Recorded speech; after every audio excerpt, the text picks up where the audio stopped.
The world is like a ride at an amusement park, and when you choose to go on it, you think it's real, because that's how powerful our minds are.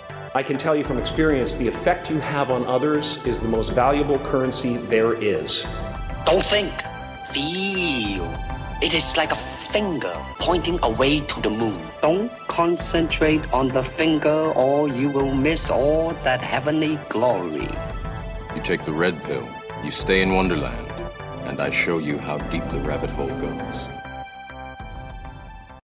Thomas, Hey! have you ever listened to the band Tool? Absolutely. Absolutely. I'm a huge, and have been for, jeez. When did that Prison Sex, Sober? Was Sober the first video that came out? Like 91 or 92? I think I was a freshman in high school. And I'm totally enamored of that band. Yeah. And again, this is, my Tool story is kind of lame, but I'm going to tell it anyway.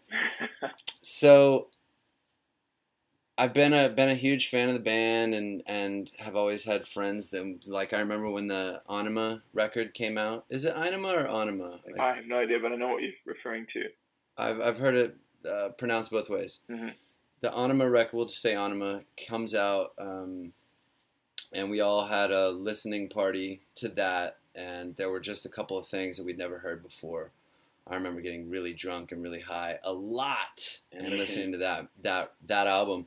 And the way I listen to music in general is if I like something, I just throw that on and I only listen to that, for days, sometimes weeks, months, even years. That was one of the ones that I listened to front to back over and over and over again. And then Lateralis, and then 10,000 Days came out when I was in Korea.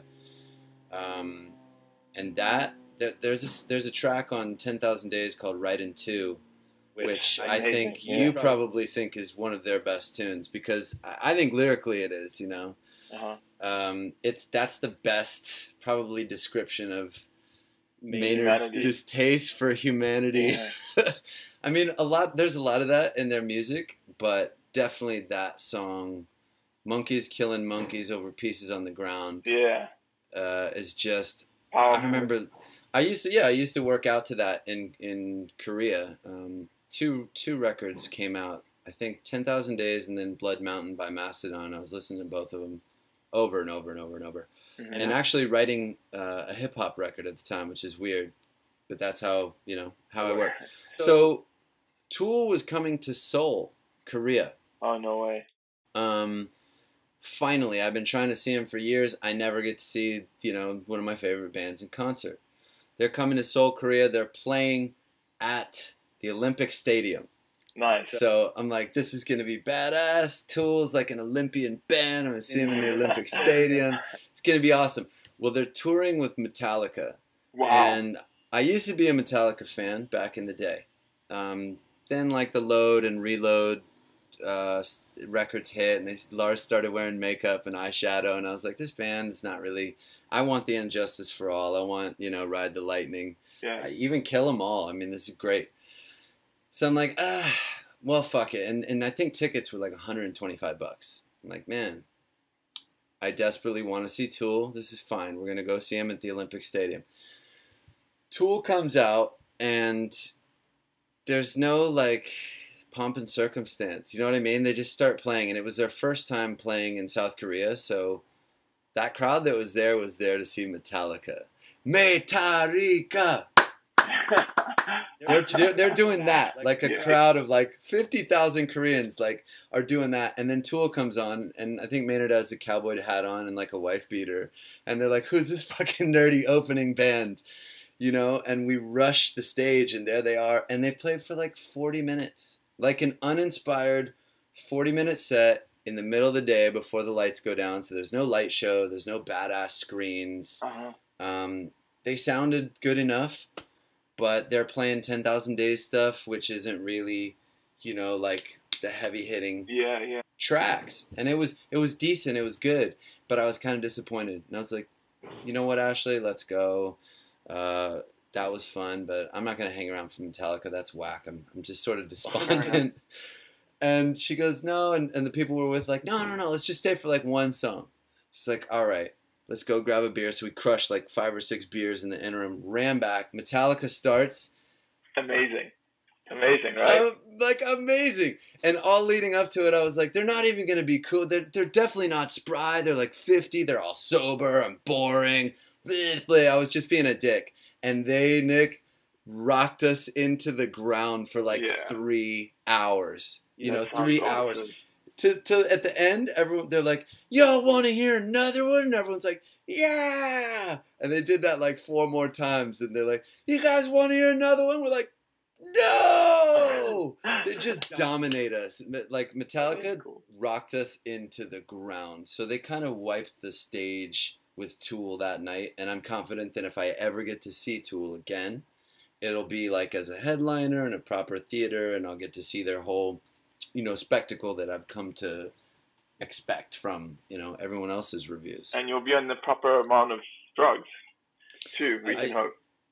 Yeah, or not, because that is music that I feel it so much. Like I've always been really into the time signature changes and the sacred, you know, patterns, whether something's in 7/4 or 3/4. They do really, really odd stuff structurally and with time.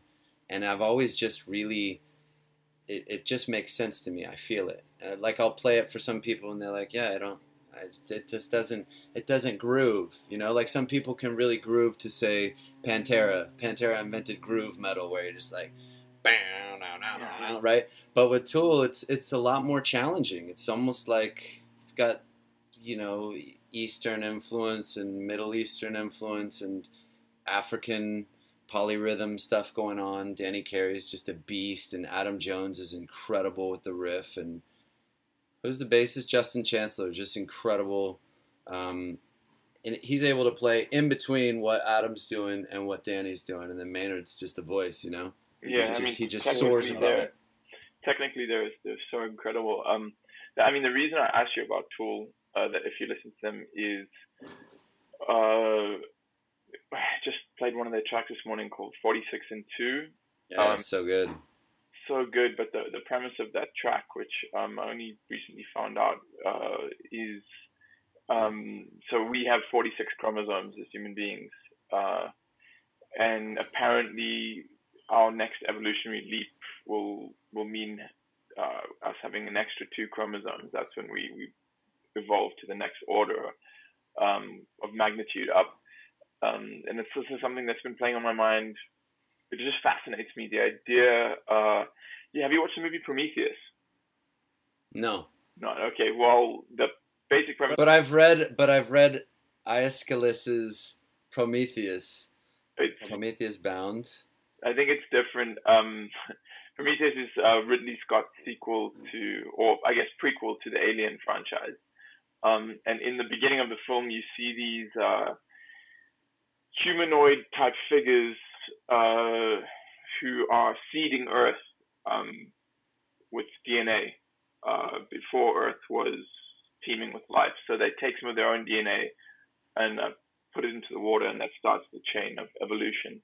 And this is something, man, I could literally talk about it for hours. It's I don't know how you would describe it, perhaps as cosmic sci-fi anthropology, but the idea of entities that are to us what we are to apes. The possibility of them existing or us becoming them is something that I just find absolutely fascinating. And I guess the way I'm going to turn this into a question is to ask you.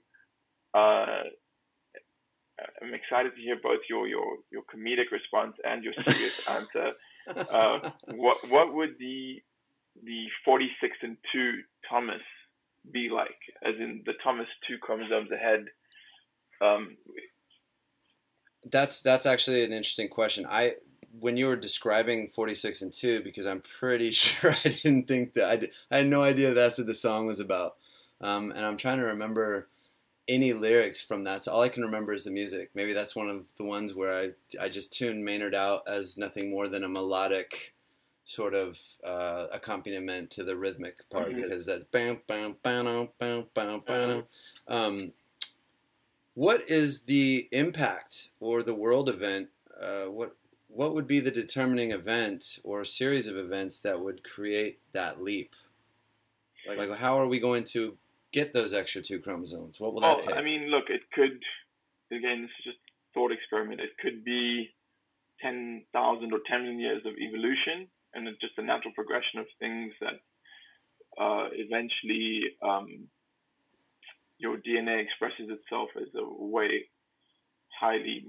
much more highly evolved entity, or it could be on some. I'm reading this really interesting series of comic books.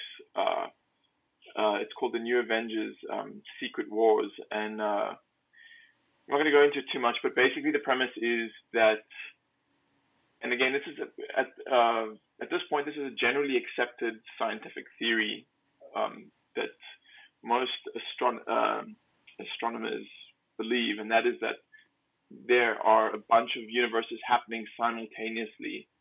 And in this comic, what's happening is there's a bunch of alternative Earths with these groups of superheroes that are all slightly different, and all the Earths are slightly different in all these different universes, but they have similarities.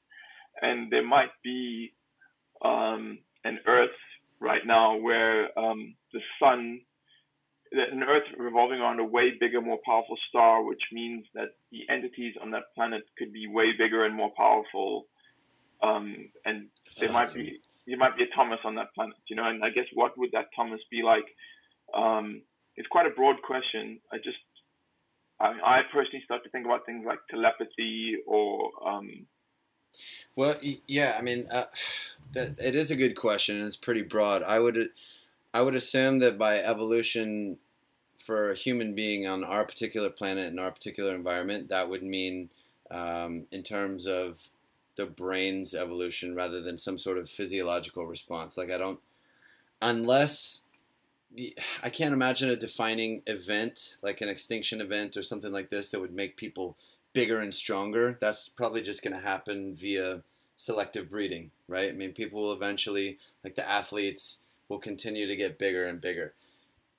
In terms of the extra 2 chromosomes, I guess, would that mean, yeah, you'd have better powers of fluid thinking, better recall, better capacity to learn, maybe your senses would be sharpened. I don't know. This is something, I mean, I'm kind of on the fence when it comes to evolution. I mean, I do believe in evolution, or aspects of it. It's pretty clear that things evolve and that there's a lot of science at the back of evolution. But also, if, they say that one of the premises of evolution is that we share a common ancestor with apes, right? Mm-hmm. Now, if you look at an ape and a human, sure, physiologically we share 98% of the same genetic material, and we have 2 eyes, 2 ears, 2 arms, etc. And but man, the difference between those 2 species is, it's not just like the difference between a tiger and an ape. It's an order of magnitude. I mean, we have music and art and way more complex language structures and what I would believe is far more nuanced emotional ranges, and we're a completely different organism, right? I mean, totally different. And I wonder, again, it's just a thought experiment, what, as I said earlier in the conversation, what the next level to man would be. I mean, and that's why in Prometheus there is this, I don't know what they call them, I think they call them the founders or something like that, and they're way bigger and more intelligent and just, you should watch the movie, it's interesting. That fascinates me. I just wanted to bring it up today because I've been listening to that Tool song, and it's something that, tied into this, I was listening to a podcast on aliens, which I'm finding myself doing way too often lately. And this guy was saying how he was talking about a distant star system that's inhabited by these entities who have figured out a lot of the things that we haven't yet got right on Earth. Like they've conquered war and disease and a bunch of the less cool things about this experience. And one of the things he was saying is they live several hundred years, and everyone in their society, I think their education is like 150 years long. So they all have the equivalent of PhDs in physics and medicine and whatever else, music or whatever it is. And I thought about, like, can you imagine how incredible society would be where the baseline of education and intelligence was set to that? was a postdoctorate? I mean, that's if everyone had a PhD as the metric. Multiple PhDs. Oh my God, that would be insane. If they have, I mean, and again, in this story, well, I guess story is probably the best way you can describe it. They all have way longer longevity, which allows them to study for so long. And so they're only ready to enter into society when they're like 150 years old. Whereas for us, like, most people are done with their formalized education when they're about 30 years old, right? At the latest. Well, so let me ask you this, or did you want to finish that thought? No, that's it. Go for it. So, will the technological advances sort of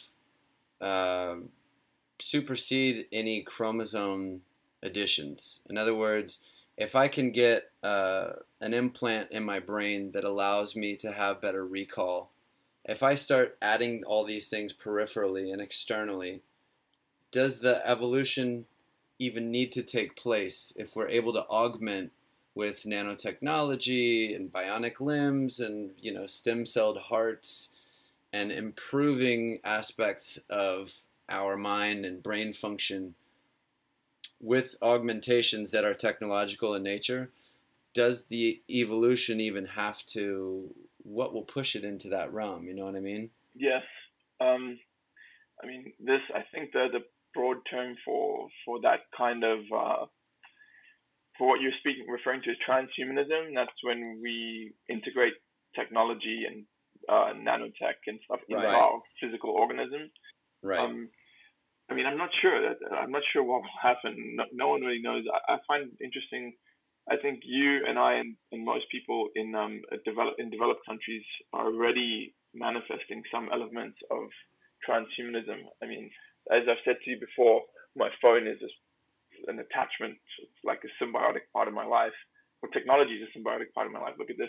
What we're doing now is contingent upon technology, right? Right. Whether or not, I don't know. It's interesting, dude. I mean, whether that's going to help our evolution or hinder it, I'm not sure. It is a cool thing to think about, though. Well, it's a natural extension of, like smart drugs, the modafinils, the racetams, the nootropics that allow your brain to function better. There's been a lot of this is an extremely fascinating subject to me. But I want something permanent. Like, a pill is one thing, but what if I can get some sort of implant or injection? And will my body not reject that? And how are we going to make sure that there's no, deleterious effects of me trying to augment my brain to make it work better and faster? But I would argue that perhaps you don't realize that you've already made permanent effects to your phenotype or your mesotype through strength training. And I mean, you've maximized the androgen receptors in your body through strength training and supplementation. And your brain is probably a lot different than it would have been if you hadn't been someone who threw himself into all these different varied endeavors like music and writing and art. You've created these permanent new neural pathways, and you have basically forced your evolution and upgraded yourself in a way that's very different to an individual who would have just, had a 9-to-5 job and come home every day and sat on the couch and watched fucking Family Guy or whatever it is. So I think maybe you underestimate the permanence of your own upgrades. But how far can I take it? Yes, I guess that comes back to my question: is how far can you take it in this lifetime? Let me scale it back a bit. Forget about the 2 chromosomes and stuff. Okay. What would the most evolved Thomas be like intellectually and physically? Where do you feel you're lacking? Whoa, now that's a different question, isn't it? Where do I feel like I'm lacking? Oh man, that's something I could talk about for a really long time. We should probably save this for the next episode of Digital Communion. Let that one brew. Yeah, let me let that one marinate. I'll be working on it until we have our next episode, because it's a lot of stuff. Awesome. Guys, thank you so much for watching or listening to Digital Communion. And if you enjoyed it, as I always ask, please leave us a review in iTunes. It only takes a couple of minutes. And also share on Facebook and any other social media. And we will be back soon with more crazy stuff. Thank you all. See you next time.